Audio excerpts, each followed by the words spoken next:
Okmai Dikawe Kai Uyapi Ulasha Lodina Day Namajombi Longkodo Akwajongu Day Najishisha Ibat Kogo Tanya Ya Yogerku Ya Tang Baru Yesu Ya Tang Baru Ya Yogerku Kumahat Dikawe Lay Uyapi Ulasha Lodina Nama Jompi Longgodor Majogu Day Najishisha Ibat Kogu Tanya Ya Ungerku Ya Tang Baru Ya Tang Baru Tang Baru Jisu Tang Baru Jisu Ya Tang Baru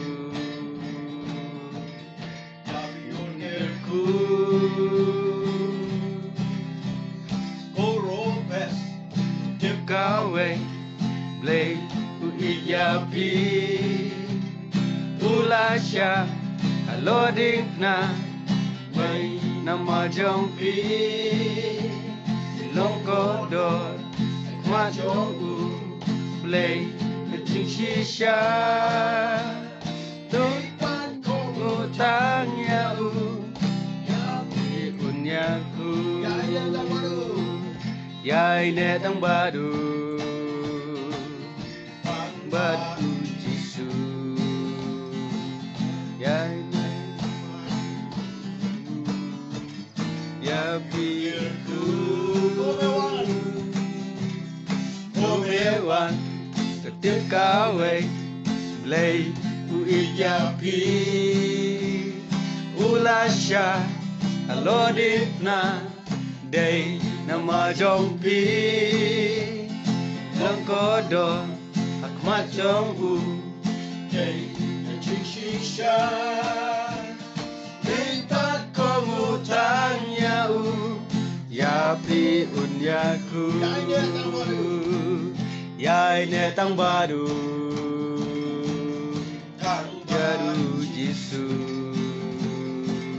Ya Tang Baru Ungerku